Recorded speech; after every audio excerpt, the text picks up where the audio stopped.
याद रखिए कि मुसीबतें आनी चाहिए, लेकिन मांगे नहीं, और आए तो उस पर सब्र करें। हदीस पाक में आता है कि जब किसी पर मुसीबत आती है तो उस मुसीबत का इनाम क्या है वो सुने। चूंकि अब हमारे पास मुख्तसर सा वक्त बचा है, अब इसकी तफसील में न जाते हुए कुछ रिवायत पढ़ना चाहता हूं ताकि पता चले मुसीबत का इनाम क्या है। अल्लाह के हबीब सल्लल्लाहु अलैहि वसल्लम फरमाते हैं क़यामत का दिन होगा, क़यामत का दिन, क़यामत के दिन में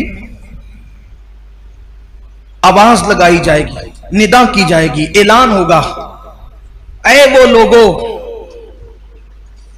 जिन लोगों ने अल्लाह से अपना अपना कर्जा वापस लेना है, ऐ वो लोगों जिन्होंने अल्लाह से अपना अपना कर्ज वापस लेना है, जिनका अल्लाह कर्जदार है, समझाने के लिए, जिनका अल्लाह कर्जदार है, जिन्होंने अल्लाह से कर्ज वापस लेना है, वो सब आओ, वो सब जमा हो जाओ। अल्लाह तबारक व तआला आज कर्ज तुम्हें लौटाएगा। जो अल्लाह तुम्हारा कर्ज रखता है वो अल्लाह तुम्हारा कर्ज अदा करेगा। लोगों को हैरत होगी, लोग परेशान होंगे कि आखिर अल्लाह कैसे मकरूज हो सकता है। उसने तो सबको नेमतें दी, दौलतें दी, इज्जतें दी, वकार दिया, शान दिया, अजमत दी, सब दिया, तो अल्लाह तबारक व तआला पर किसी का कर्ज कैसे हो सकता है। तो फरिश्ते कहेंगे इससे मुराद वो लोग हैं दुनिया में अल्लाह ने जिन पर आजमाइशें डाली, जिन पर अल्लाह ने मुसीबतें डाली, जिन पर अल्लाह ने तकलीफें डाली, वो लोग आज आए जिनके दिल गमगीन हुए थे मुसीबतों पर, जिनके आंसू बहे थे मुसीबतों पर, हत्ता के कांटा ही चुभा था, मुसीबत मिली थी, किसी ने डांट ही दिया था, मुसीबत मिली थी, किसी ने तकलीफ पहुंचाया था, मुसीबत मिली थी, किसी ने गाली दी थी, मुसीबत मिली थी, किसी ने दुख दिया था, मुसीबत मिली थी, हत्ता के अल्लाह अकबर किसी ने किसी पे गुस्सा करके मुसीबत पहुंचाई थी। आज अल्लाह फरमा रहा है कि मेरे फरिश्तों ऐलान करो, अल्लाह से अपना अपना कर्जा वापस लो और चलो मुसीबत उठाने वालों, आजमाइश में गिरफ्तार रहने वालों, अल्लाह तुम्हें बुला रहा है। तो वो सब लोग जिन्होंने दुनिया में मुसीबतें उठाई होगी, तकलीफें उठाई होगी, आजमाइशों में जो गिरफ्तार हुए होंगे, वो सब के सब चलेंगे अल्लाह की तरफ। और फरिश्ते जब आफत और मुसीबत में मुब्तला लोग खड़े होकर के आएंगे कि हम अपना सिला चाहते हैं, हम अपना इनाम चाहते हैं, फरिश्ते कहेंगे ऐ मुसीबत सहने वालों, ऐ तकलीफ उठाने वालों, बगैर दलील के दावा मकबूल नहीं होगा। तुम अपने अपने नामे आमाल बताओ कि जब तुम्हें मुसीबत पहुंची थी तो तुमने किया क्या था, उसके बाद तुमसे बात की जाएगी। तो उसमें से बहुत सारे लोग छट जाएंगे, क्योंकि जब उनको मुसीबत पहुंची थी तो मुसीबत पहुंचते वक्त उन्होंने क्या किया था, अल्लाह की शिकायत की थी। जैसे मेरे आपकी तरह कुछ लोग होते हैं, सर में दर्द है तो दोस्तों के पूरे सर्किल को पता चलना चाहिए कि फलां के सर में दर्द है। किसी को पैर में कांटा चुभा तो पूरे मोहल्ले को तो पता ही चलना चाहिए कि फलां जनाब को कांटा चुभ गया है। इसी तरीके से बुखार हो गया तो मैं समझता हूं कि पूरे ऑफिस और जहां जहां काम करते हैं सबको पता होना चाहिए कि बुखार हो गया। याद रखिए, जो वो बीमारी या तो तबीब को बताओ या तो हबीब को बताओ। तबीब इसको इसलिए बताओ, तबीब को इसलिए बताओ कि वो इलाज करे, और हबीब को इसलिए बताओ कि वो जख्म पे मरहम रखे, वो पेशानी पर हाथ रखकर दुआ करे। तबीब और हबीब को बताने के अलावा फिर किसी तीसरे को बीमारी बताना, यह मैं गैरत इश्क के खिलाफ समझता हूं।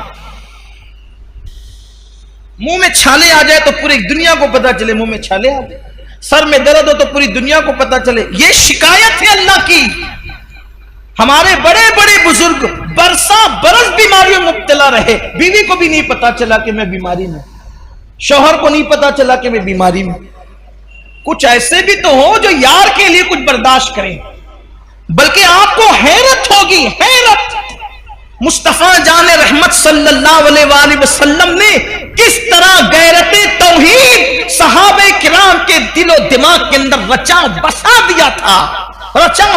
दिया था कि एक मर्तबा जिब्रील अमीन अल्लाह के रसूल की बारगाह में आए और आने के बाद पूछा, या रसूल अल्लाह, अल्लाह आपको सलाम कहता है और अबू बकर को भी सलाम कहता है, मेरे आका के यार की शान क्या है, मेरे आका के यारों की शान क्या है। महबूब के कदमों में बैठकर इस मकाम पर फाइज हुए कि जिन्हें खुदा भी सलाम कहता है।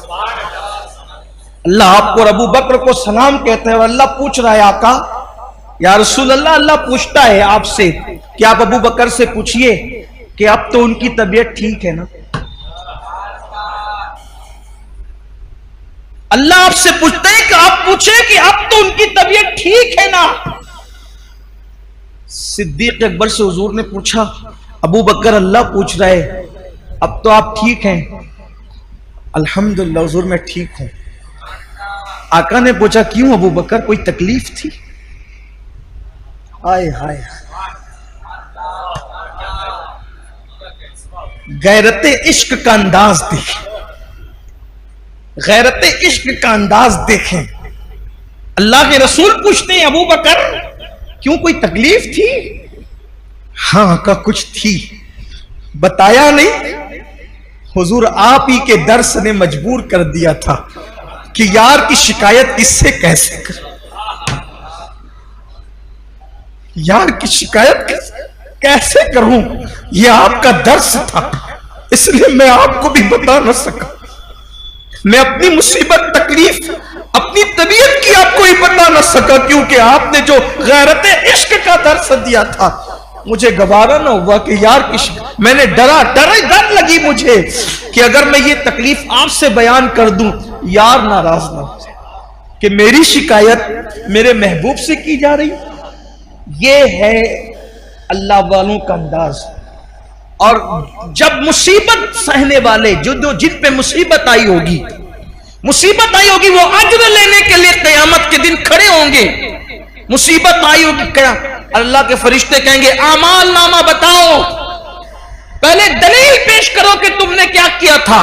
वो आमाल नामा खोले जाएंगे। जब आमाल नामे खुलेंगे तो कहेंगे इसमें तो तुमने गुस्सा किया अल्लाह पे।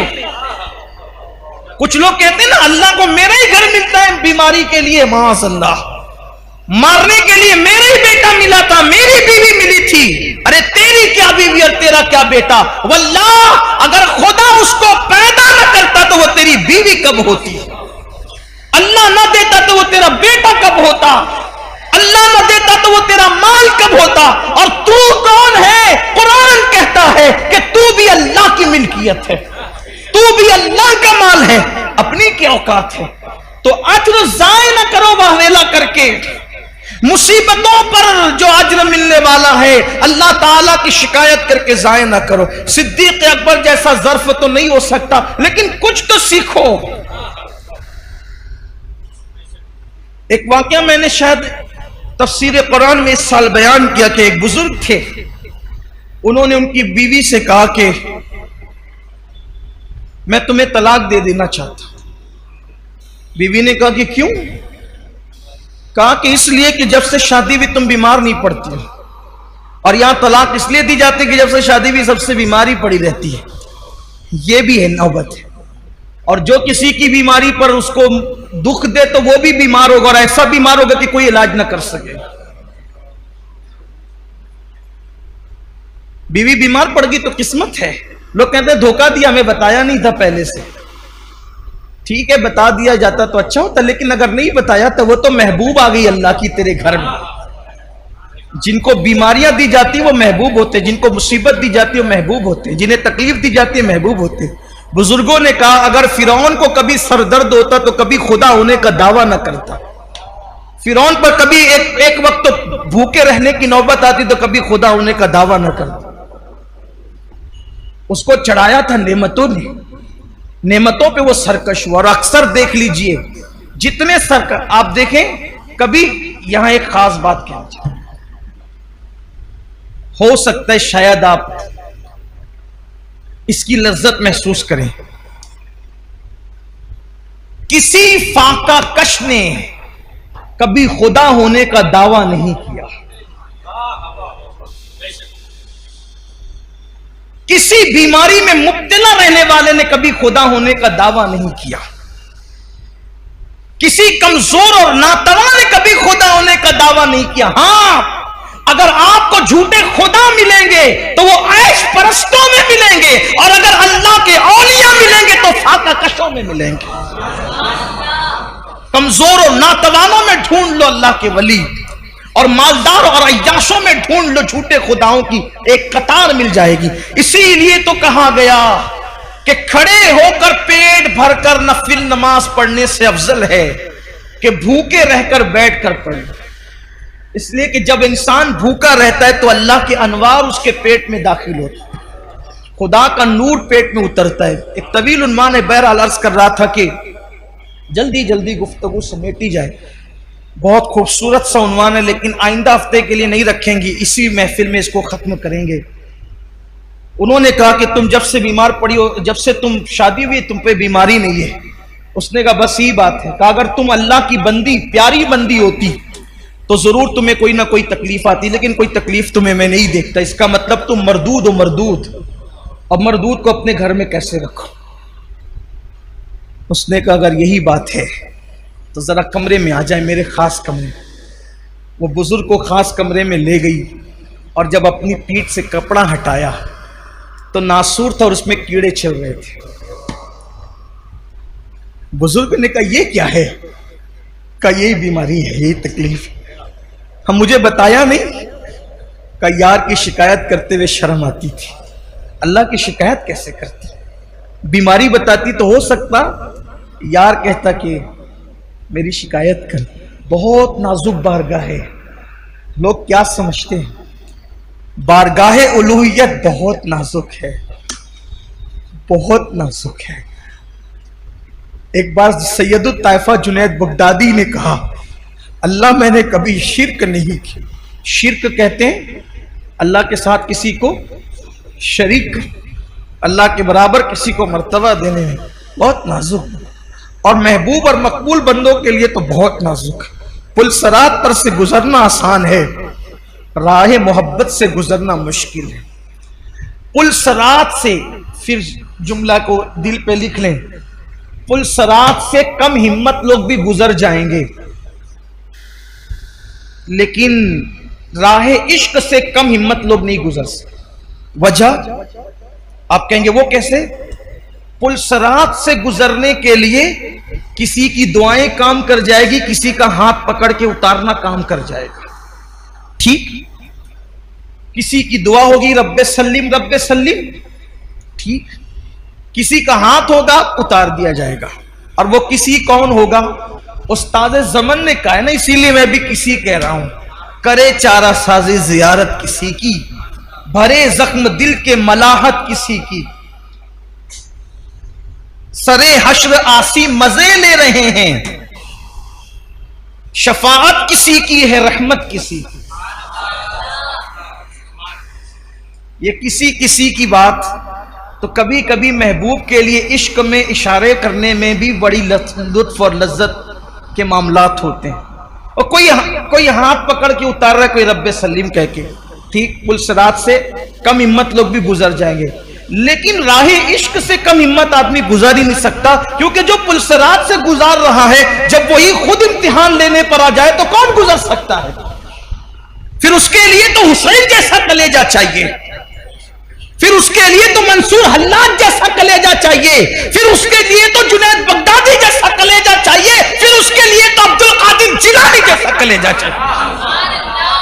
पुल सरात पर जो सल्लिम सल्लिम की धाड़स बंधा रहा हो, अगर वही इम्तिहान लेने राह इश्क में खड़ा हो जाए तो फिर गुजरना किसे है? इसीलिए नमाजी बनना आसान है, साईं बनना आसान है, साजिद बनना आसान है, और मिस्कीन बनना आसान है, फक्र हासिल करना आसान है, जुहद हासिल करना आसान है, आलिम बनना, मुहद्दिस बनना, मुफस्सिर बनना आसान है, लेकिन आशिक बनना सबके बस की बात नहीं है।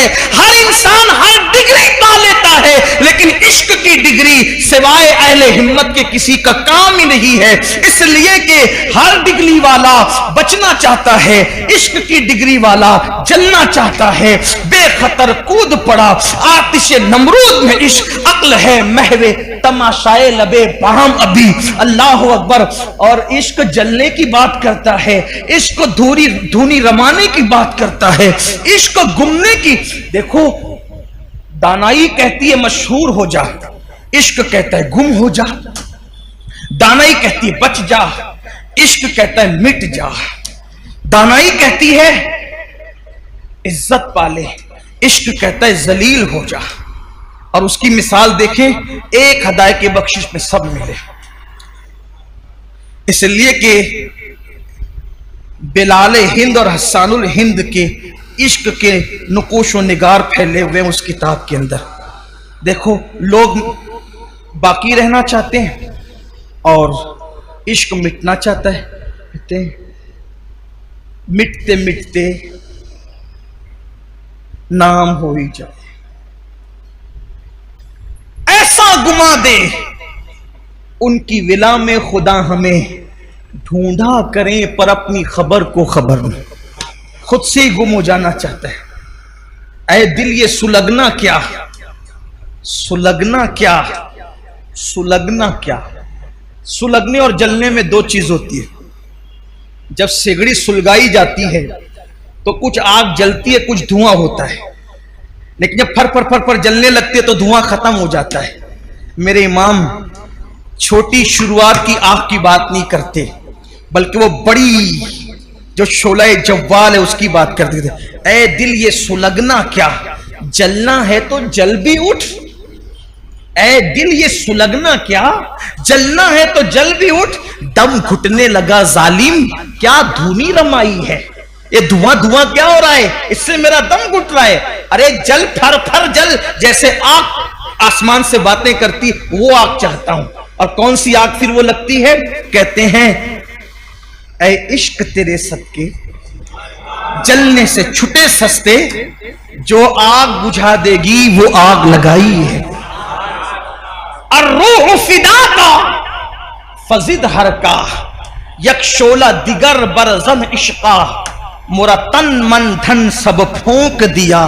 ये जान भी प्यारे, जिला जाना नहीं जला जाना। ये जान भी प्यारे, चला। इश्क वो है, बहुत नाजुक मार्गा है इश्क की। और ये तो सुन्नियों की जिंदगी का उन्वान है जिसका लोग मजाक उड़ाते हैं। हमें खुशी होती है जो, इसलिए कि इश्क ही वालों का मजाक उड़ाया जाता है। मजनू ही का मजाक उड़ाया गया, फरहादी पर तान कसे गए, उवैसी को पत्थर मारे गए, बिलाली को घसीटा गया। ये तो आशिकों के मुकद्दर है। सैयदुत ताइफा जुनैद बगदादी ने कहा, अल्लाह मैंने कभी शिर्क नहीं की। बता रहा था कि वो कितनी नाजुक बारगाह है। छापते रहो बीमारियां, बताते रहो, कभी तो कहो अल्हम्दुलिल्लाह। बीमार होकर भी कभी अच्छे होकर आ जाया करो लोगों के सामने। अब तो कुछ लोग इसको भी नहीं करते, बल्कि थोड़ा है, बताते ज्यादा है। वो डॉक्टर फिर कम करके बताते, नहीं नहीं आपने ज्यादा बता दिया। कुछ लोग नौकरी पर जाने के लिए बहाना करते, अभी नहीं हो रहा है नौकरियों पे जाने के लिए। अच्छे लोग भी जो है वो पॉजिटिव की रिपोर्ट कोविड की मंगा लेते हैं, पॉजिटिव की मंगाते। इतने पॉजिटिव फिक्र के मालिक हो गए कि बीमारी में भी अब ये पॉजिटिव चाहते हैं। घर बैठने के लिए हराम खाना है बस। लेकिन याद रखना, बीमार नहीं और बीमार बन गए तो अल्लाह ऐसी बीमारी देगा कि कोई इलाज ना कर सके। झूठ मूठ के कभी बीमार ना बनो। अच्छा, बीमार रहकर कहो कि अच्छा हूं अल्हम्दुलिल्लाह, इसमें फजीलत है। अच्छे होके बीमार कहने में नुकसान। सैयदुत तैफा ने कहा, अल्लाह मैंने कभी शिर्क नहीं किया। निदाई जुनैद, निदाई जुनैद, दूध वाली रात भूल गया। जुनैद दूध वाली रात भूल गया। फौरन तौबा की, मौला तौबा करता हूं, लेकिन वो दूध वाली रात का क्या मामला था? कहा एक दिन तुम्हारे पेट में दर्द था, रात हुई तो तुमने दूध पिया।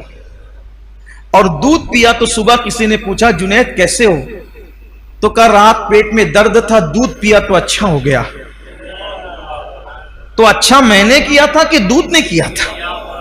और कहते हो कि तुमने शिर्क नहीं किया। हालांकि ये इंदल फुक़हा इंदल मुतकल्लिमीन ये शिर्क नहीं है, लेकिन मैदान इश्क किसी अलग चीज का नाम। इश्क का मैदान कोई और तकाजा करता है। तो क्या कहते हो शिर्क नहीं किया, वो दूध वाली रात भूल गए। जुनैद ने फौरन का तेरी बारगाह में तौबा कर, इन्नी तुम तो इलैक में तेरी बारगाह में तौबा कर। इसलिए वो बारगाह बहुत नाजुक है। तो अर्ज कर रहा था कि जिन लोगों ने मुसीबतों में शिकवे किए होंगे, मुसीबतें वाहवेला किया होगा, गुस्सा किया होगा, शिकायतें की होगी, मुसीबत में बस इतना है, तकलीफ आ जाए तो चुपके चुपके बेसाख्ता अगर आंसू निकल जाए बस काफी है। चिल्लाना नहीं, वावेला नहीं करना, आए नहीं करना, बैन नहीं करना, नोहा नहीं करना, कपड़े नहीं फाड़ना, बाल नहीं नोचना, कोई मुसीबत हो, बीमारी हो, ये हो वो हो। मेरे लूम के सेठ लोग तो मेरे गुंबदो मीनार के शहर में रहते हैं, जिससे भी मुलाकात हुई 95% लोग हमेशा परेशान ही रहते हैं। अल्लाह के बंदो कभी तो शुक्र कर लिया करो। जल्दी से मैं उनकी जबान से अल्हम्दुलिल्लाह नहीं सुनता। अभी मार्केट ऐसा है, फिर बालोतरा बंद हो गया है, वो पाली में ये हो रहा है, बारिश ऐसी हो गई है, वो मार्केट बंद हो गई है, मारवाड़ी पैसा लेके भाग गया। अरे अल्लाह के बंदो क्यों किसी को सुनाते? जितना इसको सुना रहे उतना मुसल्ले पे बैठ के उसको सुना। मसला जहां हल होना है सुनाना भी वहीं चाहिए। बाकी रहे ये वो तो फिर अल्हम्दुलिल्लाह कह के आगे बढ़ो। अच्छा एक बात मैं और भी देख रहा हूं कि जब किसी से पूछा जाता है तो लोग कहते हैं अल्हम्दुलिल्लाह अला कुल्ली हाल। बल्कि हमारे सूफिया ने फरमाया बेहतर यह है जब खुशी में रहो तो अल्हम्दुलिल्लाह रब्बिल आलमीन कहा करो। जब खुश रहो तो अल्हम्दुलिल्लाह रब्बिल आलमीन, और जब कोई तकलीफ में रहो तो फिर कहा करो अल्हम्दुलिल्लाह अला कुल्ली हाल। अल्हम्दुलिल्लाह अला कुल्ली हाल का मतलब कोई माज़अल्लाह कोई नाजायज और हराम नहीं है अल्हम्दुलिल्लाह अला कुल्ली हाल के, ना कोई मना भी नहीं है, लेकिन बुजुर्गों की बात हमारे बुजुर्गों ने फरमाया अल्हम्दुलिल्लाह रब्बिल आलमीन का मतलब है कि हर खूबी अल्लाह के लिए जो तमाम आलमीन का रब है। और अल्हम्दुलिल्लाह अला कुल्ली हाल का मतलब हर हाल में अल्लाह का शुक्र, हर हाल में कह सकते हैं, लेकिन अल्हम्दुलिल्लाह रब्बिल आलमीन कहा हर मर्तबा। बल्कि अल्लाह कहता है देखो मैंने मुसीबत दिया फिर भी अल्हम्दुलिल्लाह ही कहते। और लोगों ने करना क्या है, ये जुमला याद रखना, मुसीबत या तो बीमारी या तो तबीब को बताओ या तो हबीब को। तो आवेला करने वाले, मुसीबतों में हंगामा करने वाले, चीखने चिल्लाने वाले फरिश्ते कहेंगे तुम सब भागो यहां से, चलो जाओ, तुमने फहश कलामियां की, सब्र नहीं किया, गुस्सा किया, ये किया वो किया, तुम्हारे लिए कुछ नहीं है, जाओ तुम लोग। मुसीबत भी आई थी और कोई इनाम भी उन्होंने नहीं मिला। फिर वो लोग जिन्होंने खालिस सब्र किया था, खालिस सब्र, ऐसा सब्र किसी को कुछ नहीं कहा, आंसू भी आए तो खामोश खामोश आए, निकल गए चले गए। फिर अल्लाह फरमाएगा इन सब को लाओ और लेकर के चलो। अल्लाह फरमाएगा शजरे बलवा के पास, ये जन्नत में एक दरख्त है जिसकी जड़ें सोने की है और उसके पत्ते चांदी के हैं, और इतना वसी है वो दरख्त कि 100 साल तक के घोड़ा जितनी लंबाई में दौड़ाया जाएगा, इतना वसी है। अल्लाह ताला फरमाएगा इनको कहो यहां बैठे, उस दरख्त के नीचे जन्नत में बिठाएगा अल्लाह ताला, वो सब जन्नत में उस दरख्त के नीचे बैठेंगे। फिर अल्लाह तबारक व ताला अपने हुस्न से नकाब हटाएगा जैसा कि उसकी शान है, और अल्लाह फरमाएगा अब मेरा दीदार करो। और मेरा दीदार करो इसलिए कि दोस्त तो दोस्त ही से गुफ्तगू करता है, यार यार ही से बातें करता है, अब मुझसे बातें करो और मैं तुमसे बातें करूंगा। फिर अल्लाह तबारक व ताला अब उनसे गुफ्तगू फरमाएगा, कलाम फरमाएगा, जैसा कि उसकी शान है। अल्लाह फरमाएगा, ऐ मेरे साबिर बंदे और बंदियों, जब मैंने तुम पर आजमाइश डाला था तो तुम मेरे नजदीक जलील न थे, तुम मेरे नजदीक रुस्वा न थे, बल्कि मैंने तुम पर मुसीबत इसलिए डाली थी, तुम तो इज्जत वाले थे, लेकिन मैं तुम पर मुसीबत और आजमाइश इसलिए डालता था ताकि मैं तुम पर मुसीबत और आजमाइश डाल करके तुम्हारे गुनाहों को खत्म कर दूं और उस मुसीबत की बरकत से तुम्हारे गुनाहों को मिटा दूं, तुम्हारे गुनाहों को खत्म कर दूं। लेकिन ऐ मेरे बंदो, तुमने वो सारी मुश्किलें, सारी मुसीबतें मेरी मोहब्बत में झेली, आज मैं तुमको बेहिसाब अजर अता करूंगा, बेहिसाब सवाब अता करूंगा। और फिर उसके बाद अल्लाह तबारक व ताला फरमाएगा, ऐ नाबीना लोगो, ऐ कोड़ वाले, ऐ जुजाम वाले, आओ। और अल्लाह तबारक व ताला उनसे फरमाएगा, अल्लाह अकबर, कि जिसको एक बीमारी थी उसको एक झंडा दो, जिसको 2 मुसीबत थी उसको 2 झंडे दो, जिसको 3 मुसीबत थी उसको 3 झंडे दो। तो जिसकी मुसीबत जितनी होगी उसको उतने झंडे दिए जाएंगे। ऐसे झंडे जो उमरा और हुक्मा के साथ साथ चलते हैं इज्जत के लिए। और फिर उनको अल्लाह अकबर जन्नत से निकालकर मैदान महशर की जब वो सैर कराई जाएगी, तो जब मैदान महशर की सैर उनको कराई जाएगी तो महशर वाले देख के कहेंगे, ये इतनी इज्जत, इतने वकार, इतनी शान और शौकत के साथ जो आ रहे हैं, ये कौन से नबी हैं, ये कौन से शहीद हैं। तो उस वक्त कहा जाएगा, ना ये नबी हैं, ना ये शहीद हैं, ना ये शहादत का मकाम पाते हैं, ना ये अंबिया के गिरोह से हैं, ये वो आम लोग हैं जिन पर अल्लाह ने दुनिया में मुसीबतें डाली थी, आजमाइश डाले थे, और अल्लाह के लिए इन्होंने सब्र किया था। अल्लाह ने इनको आज ये मकाम अता फरमाया और आज अल्लाह तबारक व ताला ने उनको ये अजमतें अता की। उस वक्त लोग तमन्ना करेंगे, काश हम पर भी कोई मुसीबत आती, और हत्ता कि ऐसी मुसीबत आती कि अल्लाह अकबर हमें कैंचियों से काट दिया जाता। और फिर उसके बाद फिर ये होगा, अल्लाह फरमाएगा, ले जाओ इनको जन्नत के दरवाजे पे ले जाओ। वो जन्नत का दरवाजा खटखटाएंगे, मालिके खाजिने जन्नत हजरत रिजवान कहेंगे, कौन हो तुम लोग? तो दूसरे फरिश्ते कहेंगे, ये वो लोग हैं जिन पे अल्लाह ने मुसीबत और आजमाइश और तकलीफें डाली थी, अब इनको जन्नत में दाखिल किया जाए। तो वो कहेंगे कि अभी तो पूरे लोग कब्र से उठे भी नहीं। ये दूसरी रिवायत पढ़ रहा हूं, अभी तो ये लोग, अभी पूरे लोग कब्र से उठे नहीं, अभी मीजान नहीं रखा गया, अमाल नहीं तोले गए, अभी सब लोग कब्रों से बाहर नहीं आए, अभी मैदान महशर गोया के पूरी तरह से सजा नहीं, और तुम ये कहते हो कि इन्हें जन्नत में दाखिल करो।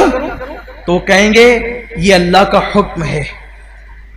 अल्लाह ताला ने ऐलान किया है कि जिन पे अल्लाह ने आजमाइश, मुसीबत और तकलीफ दुनिया में डाली थी और उन्होंने सब्र किया था, अल्लाह ताला उनका नामे अमाल खोलेगा ही नहीं, उनका नामे अमाल मीजान पे रखा ही नहीं जाएगा, उनसे कुछ हिसाब ही नहीं होगा, उनसे कुछ पूछा ही नहीं जाएगा, उनसे कुछ नहीं कहा जाएगा, और वो सीधा जन्नत में दाखिल होंगे। इनके लिए जन्नत के दरवाजे खोल दिए जाएं ताकि ये सुकून और चैन के साथ अपने अपने महल्लात के अंदर, जन्नती घरों के अंदर बैठें। और फिर मेरे आका अलैहिस्सलाम फरमाते हैं, वो लोग 500 साल पहले सब जन्नत में चले जाएंगे, हत्ता के लोगों का इधर हिसाब व किताब हो रहा होगा, और वो जन्नत में बैठे बैठे वो सब मुशाहिदा कर रहे होंगे हिसाब व किताब का। तो उस वक्त सहाबे किराम रिदवानुल्लाहि ताला अलैहिम अजमईन ने अर्ज किया कि या रसूल अल्लाह, कौन सी चीज मीजान पर सबसे ज्यादा भारी होगी? या रसूल अल्लाह, कौन सी चीज मीजान पर सबसे ज्यादा भारी होगी? तो मेरे आका सल्लल्लाहु अलैहि वसल्लम ने फरमाया कि सबसे ज्यादा अगर कोई चीज मीजान पे भारी होगी तो वो आजमाइशों पे सब्र करना भारी होगी। और जो दुनिया में जितना सब्र करेगा, अल्लाह उसके लिए पुलसरात को उतना चौड़ा फरमा देगा।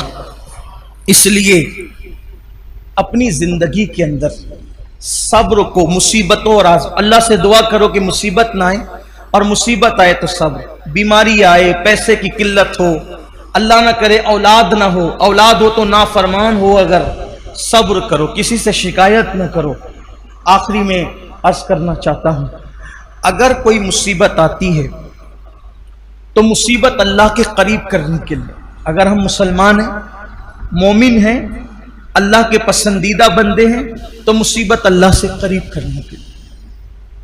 जैसे लोहे के अंदर, लोहे को जब भट्टी के अंदर डाल दिया जाता है तो भट्टी से निकलने के बाद लोहा कैसे चमकने लगता है, ऐसे मोमिन आजमाइश और मुसीबत की भट्टी में डाला जाता है, चमकने लगता है। अल्लाह का जो जितना करीबी होगा वो उतना आजमाइश में गिरफ्तार होता रहेगा। जब आजमाइश में आ जाओ तो अल्लाह से दुआ करो कि अल्लाह हमें सब्र दे। अगर एक एक बुजुर्ग की आजमाइश बताऊं तो हैरत होगी, लेकिन एक बात अर्ज करता हूं आखिरी रिवायत पढ़ने से पहले। हजरत ज़करिया अलैहिस्सलाम, अल्लाह के पैगंबर, इमाम गजाली रहमतुल्लाह अलैह ने इसको लिखा है मुकाशिफतुल कुलूब के अंदर। हजरत ज़करिया अलैहिस्सलाम जब यहूदियों ने आपको शहीद करना चाहा, कत्ल करना चाहा, दौड़ाते रहे, आपने छुपने की कोशिश की, और हजरत ज़करिया अलैहिस्सलाम ने जब दरख्त में जाकर के पनाह ली तो ज़करिया अलैहिस्सलाम को उस दरख्त के अंदर जब पता चला यहूद को कि इसमें छुपे हुए हैं, तो उन्होंने ऊपर से आरा चला दिया। जब आरा चलाया तो सर पे, जब आरा सर पे, सोचिए जरा, सर के बाल कोई खींच ले तो क्या कैफियत होती है। आरा जब चलने लगा तो हज़रत ज़करिया अलैहिस्सलाम ने आह की, इरशाद हुआ, ज़करिया अगर तुमने दोबारा आह की आवाज निकाली तो अपने महबूबों की फहरिस्त से तुम्हारा नाम निकाल दिया जाए। यह आखिरी का जुमला अगरचे इमाम गजाली रहमतुल्लाह अलैह नहीं लिखा है, लेकिन यह दूसरे सूफिया किराम का बयान करता है, जो इस वाक़े से मैंने जोड़कर आपके सामने पेश। आप गौर फरमाएं, हजरत अय्यूब अलैहिस्सलाम बीमारी में जो मुब्तला हुए हैं, आपको पता है, सब साथ छोड़ गए। अय्यूब अलैहिस्सलाम इतने बीमार, कभी शिकायत नहीं। हजरत याह्या अलैहिस्सलाम, याह्या अलैहिस्सलाम को दर्दनाक अंदाज में शहीद किया गया। खुद हमारे आका सल्लल्लाहु अलैहि वसल्लम को ताइफ की वादियों में जो कुछ किया गया, ये सब चीजें हमारे लिए दर्स इबरत है, उसवे हसना है। जब मुसीबत आए सब्र करो, बहुत मजबूत सब्र, क्योंकि सब्र में हिकमत यह है, मुसीबत आती है तो उसमें हिकमत यह है कि कोई ना कोई बड़ी तकलीफ से, बड़ी मुसीबत से हमें बचाया जाता। छोटी तकलीफ, छोटी मुसीबत देकर हमें बड़ी मुश्किलात से और बड़ी मुसीबतों से बचाया जाता।